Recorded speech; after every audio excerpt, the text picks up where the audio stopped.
আজকের এই ভিডিওটা দেখার পরে যারা যারা কেকের কার্ডবোর্ড ফেলে দাও তারা আর ফেলবে না। কয়েকদিন আগেই ফ্লিপকার্টে এটার দাম দেখি 1630। তখন আমি ভাবলাম এটা তো আমি নিজেই বানাতে পারবো, বেকার বেকার এতগুলো টাকা দিয়ে কেনার কোনো দরকার নেই।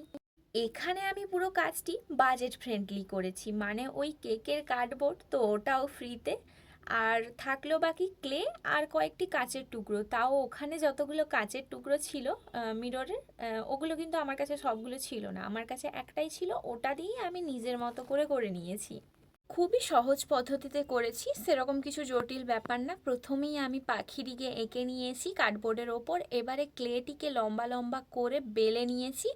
এবার সেটাকেই আঠা দিয়ে ফেভিকল ইউজ করেছি এখানে, ওটা দিয়ে আমি পাখির শেপে পুরোপুরি করে নিয়েছি। আর ওই গাছের মতো যে অংশটা ছিল ওটাতেও করে নিয়েছি।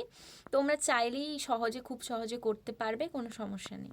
এরপরে পুরো কাজটিকে আমি ভালোভাবে শুকনো করে নিয়েছি এবং এরপরে আমি পুরো কাজটির ওপর সাদা রং করে নিয়েছি। সাদা রংটি শুকনো হয়ে যাওয়ার পরে আমি ব্যাকগ্রাউন্ডটাতে করেছি অরেঞ্জ কালার, এবং পাতাগুলি যেহেতু সবুজ কালার হয়, আমি এখানে সবুজের একটু ডিপ শেডটা ব্যবহার করেছি, ওটাই করে নিচ্ছি আস্তে আস্তে। পরে আমার মনে হলো সবুজের শেডটা একটু বেশি ডিপ হয়ে গেছে, তার জন্য আমি কিছুটা হলুদ কালার ব্যবহার করে নিয়েছি যাতে একটু লাইট লাগে। এরপরে আমি করে নিচ্ছি পাখিটিতে কালার। এখানে আমি কালার করার জন্য একটু সি গ্রিন শেডটা ব্যবহার করেছি। এটার জন্য আমি সাদা রঙের সঙ্গে সবুজের একটা সেট মিক্সড করতেই এই রকম একটা কালার চলে এসছে, তো সেটাই আমি পুরো পাখিটিতে করে নিয়েছি।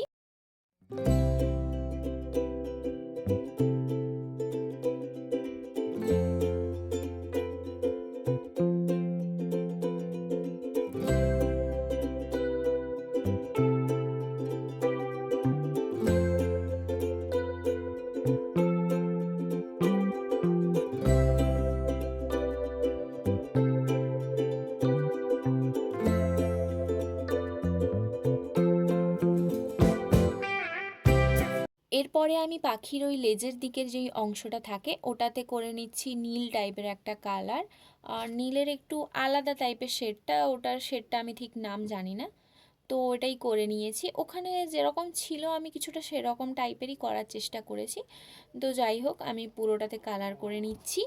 এরপরে আমি আস্তে আস্তে পাখির আরও যে বাকি অংশগুলো ছিল সেইগুলোতে আমি বিভিন্ন কালার করে নিয়েছি।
পুরো কাজটি হয়ে যাওয়ার পরে আমি ভার্নিশ ব্যবহার করে নিয়েছি, এবং এরপরে আমি মিররের যেই টুকরোগুলো আমার কাছে যেই শেপটা ছিল, তো ওটাই আমি ফেভিকলের সাহায্যে বসিয়ে নিয়েছি।